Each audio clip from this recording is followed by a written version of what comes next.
Hello everyone, this is Richard Wojcik coming to you from the Chicagoland Veterans Command Post in River Grove. Got a podcast for you today with an interview. The gentleman's name is Paul Doc Jacobs, Air Force veteran from the 1950s. Served as a medic, and his particular specialty in the Air Force was a dental surgeon. So sit back and relax and enjoy the interview. Good morning everyone. We're here with Paul Jacobs, an Air Force veteran who served during the Korean War era. Is that correct, Paul? That's correct. And Paul, what year were you born? 12/6/27. 12/6/27. So today you are 94. Yes. 94 today. Great. We just sang happy birthday to Paul here at the Post. So, Paul, what year or when did you do? What was the date you joined the Air Force? What's the date on it? Do you remember? Well, it started out, I wanted to go in the Marines. Is that right? So I went down, it was on 55th Street. They had the headquarters to get a physical. And I was in pretty good shape. So I went down there, but I was getting a little late, so I ran up 5 floors of stairs. I forget the other way. I could run the stairs.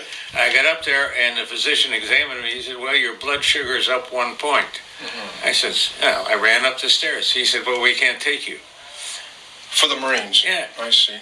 And so he said, come back in 3 weeks. And then I was talking to wrote my brother a letter. He was in England at the time with the 8th Air Force in B-24s. He was flying bombing missions. And he said, well, why don't you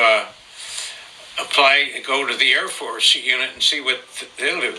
Well, they took me right away. Is that right? And they sent me to Gunter Air Base in Montgomery, Alabama, and I got the training as a medic there. What year was that, Paul? What year? Let me think. Wow. I graduated 51, 52. That was 1952. 1952. Yes. Okay. So then you went there for training. Yes, as a medic. As a medic. And then I was there a couple of months, and then they sent me to Strategic Air Command, the 306 Bomb Wing, at MacDill Air Base in Tampa, Florida. And it was where my tour of duty started. And they were training people there with the KC-97s and the B-47 Stratojets for air-to-air refueling. Is that right? And they take the Stratojet up and then the KC-97 above it, and they drop a tube, and it would hook up to the B-47, and they had all that timing, and that thing would get in, they'd unload the fuel, pull the tube back up, and we go back to the base, and the plane would take off. Paul, is interesting. As our Commander Lorenzo said a little earlier, we always look at that refueling as something new, but they were doing that back in the early 50s. They were doing that in the 50s. Incredible. Yeah. I never knew that. Yeah. And I thought I knew a lot about the military, but I didn't know about that. So, geez, that's something. Okay, continue, Doc. So you went for training to be a medic. Yes, and I did the medic training, and then, of course, went to MacDill Air Base for assigned as an oral surgeon for that Strategic Air Command base. And so I was there for a while, and then they decided they wanted to send me overseas. So Paul, let me just break for 1 minute. How did they pick you as an oral surgeon? You're training to be a medic. How did they pick you for that? I was trained as an oral surgeon. I went to a hospital in Fort Worth, Texas for a year, and I worked with the plastic surgeons and the others and learned how to set a jaw and things like that. Right? Yeah. So when you went to be a medic, they decided you're not going to just work. Did you learn both? Right. Body, like physical, and then also teeth. Right. Teeth was an addition. Yes. I see. And so they sent me overseas, and I was at uniform, a winter uniform, because you're going to go to Korea. It was winter there. Wow. And that's where they sent you first, Korea. That's where they sent you. They sent me to Japan first. Japan first. We flew from here to Hawaii, and then to Guam. To Guam. And we had our winter uniforms on, and it was 120 degrees hot in Guam. Typical military, yeah. So we went in, they had breakfast for us. We got in a line, as you got to eat in a hurry. So we ate in a hurry, get back on the plane, So we took off and flew into Haneda Air Base in Tokyo, and then they bused us to Tachikawa, which was a dispersing center. Is that right? And they were sending people to Korea and here and there. So the guy got to me, and he said, well, I don't know what we can do with you. We don't need you. And I said, send me back home. I said, he said, we can't do that. So I was kidding with him. Yeah, sure. So they sent me to, they said, we're going to send you to a medical unit on Okinawa. So I went there, Naha, Okinawa, and I was assigned the oral surgeon there and took care of those things. And how long did you stay in Okinawa? I can't quite remember. The two things I remember about Okinawa, we had huts to live in. Quonset huts? Yeah. Quonset huts. Yeah. And then the mess hall was right over the ammo dump. Is that right? Yeah. And I thought, what do I want to go up there for? Somebody even lights a match here. Yeah. Sure. So anyway, I was there for a while, and then we got news that one of the B-29s on Guam slid into a housing area. Oh, wow. And they said they need medical people there, so that we're going to send you there, and you can work with all the people and do what needs to be done that you can do. So I was there for quite a while working with the staff people there, and that was at Anderson Air Base. I see. And I spent quite a bit of time there. And what were you doing for that crash? What was your job? To go through the dental records, or? Well, not just dental records, but there were people that had broken jaws, that had injuries in the face and the mouth. Wow. And all the medics couldn't take care of some of those things, so I got to do that. I see. That was my field. Sure. And I took care of a lot of that work on Guam, and we had Filipino workers on Guam, and I took care of them too. Whatever they needed, I did. And so from there, I was separated from there, and when I got back to the States. Well, you never went back to Okinawa then from Guam? You didn't go back then? I can't remember. That's okay, yeah, sure. It was a while back. Yeah, and so when I got back to the States, we flew into California, and I forgot the field that we landed at, and then they sent me to Chicago. And then I got a letter there that I was assigned. I said, we were giving you a temporary rank of major, and you're assigned to go to Bunker Hill Air Base in Indiana. Is that right? Yeah, so I had advanced in rank, and temporary as it was, but it was still pretty good feeling. Sure.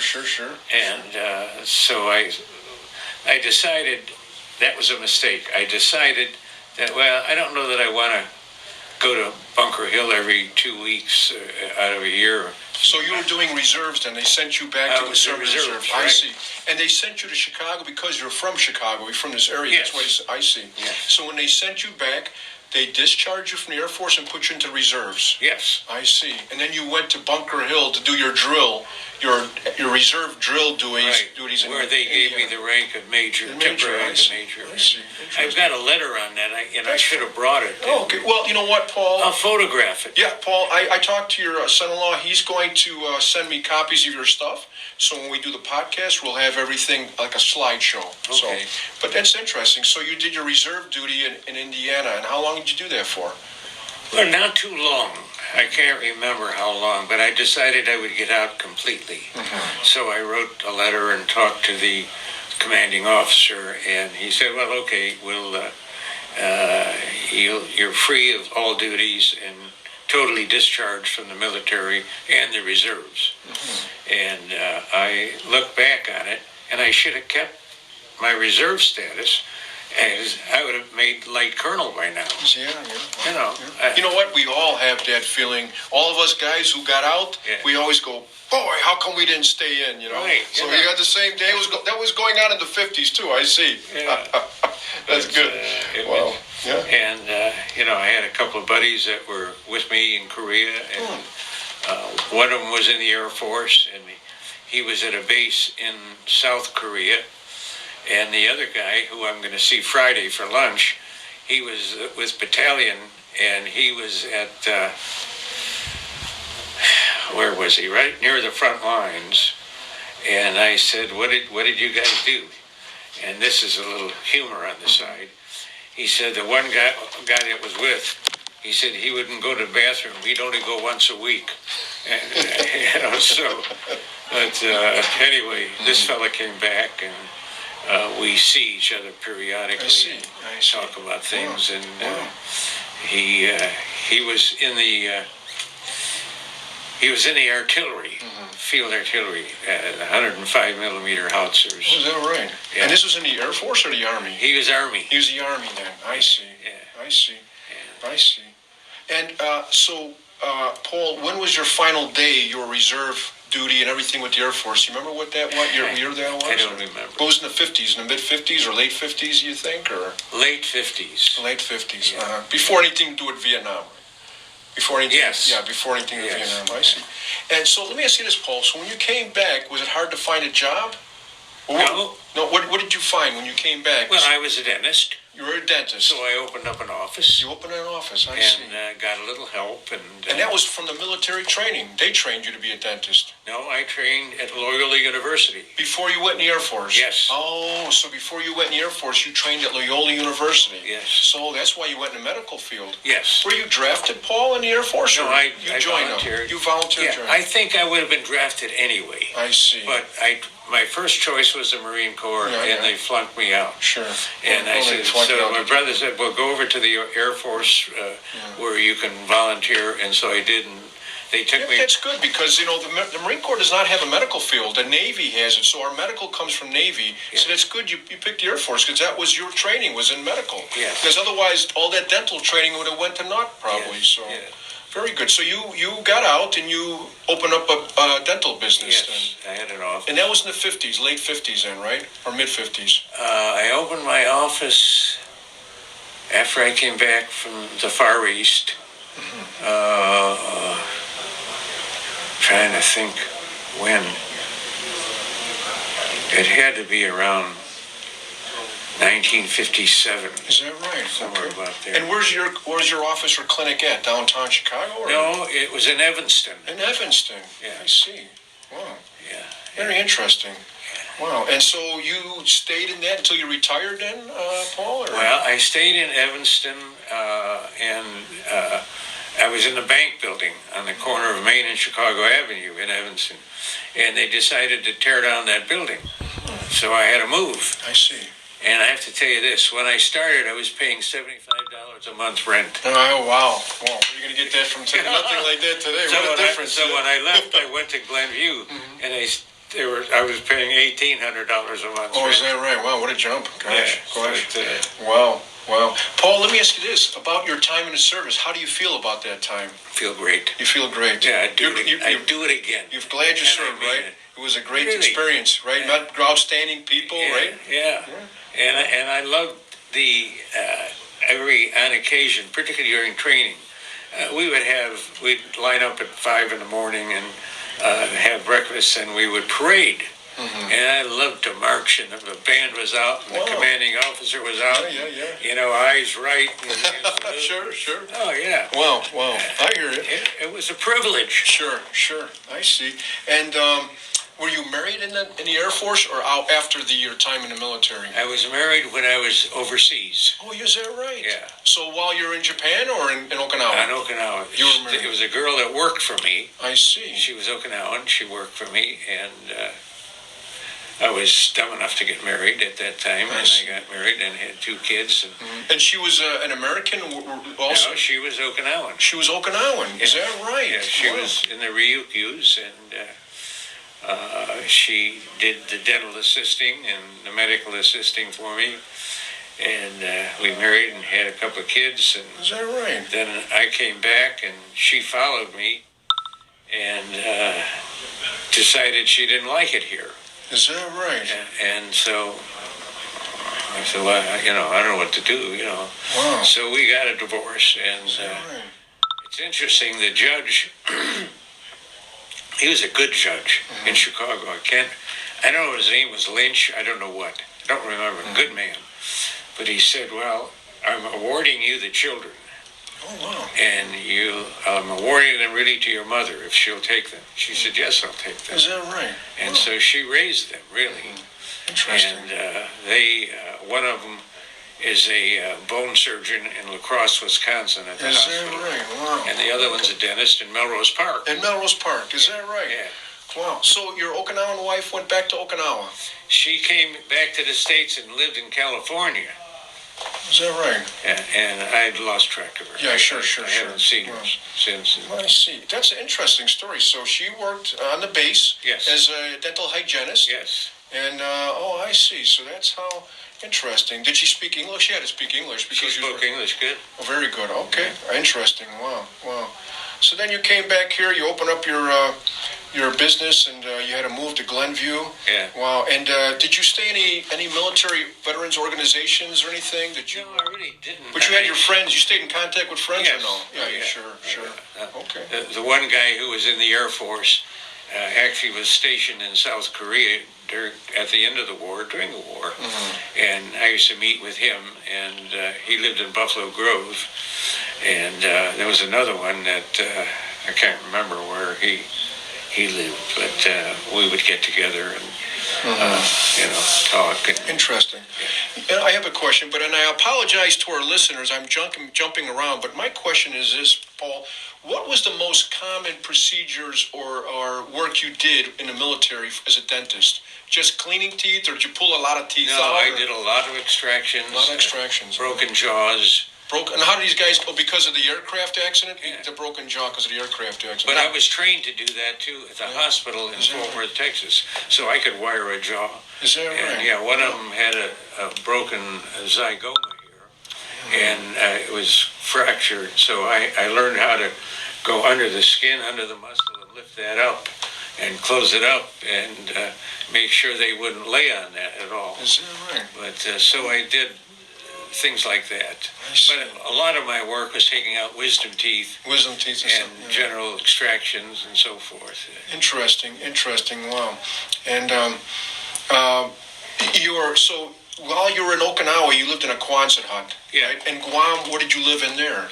We had pretty good, we had pretty good quarters in Guam. It was a concrete building, Is that right? and I had one room with a bed in it Is that right? and a shower. No, and, officers' quarters then, right? Yes. Officers' quarters, yeah. and by the way, we had a baseball team there. Is that And right? I always wanted to play third base. That was my dream. And it was hardball. And I said, so they said, why don't you coach the team? I said, I will. Wow. But I'm going to play third base. Right. And this is Air Force guys, right? Right. Oh, wow. So Interesting.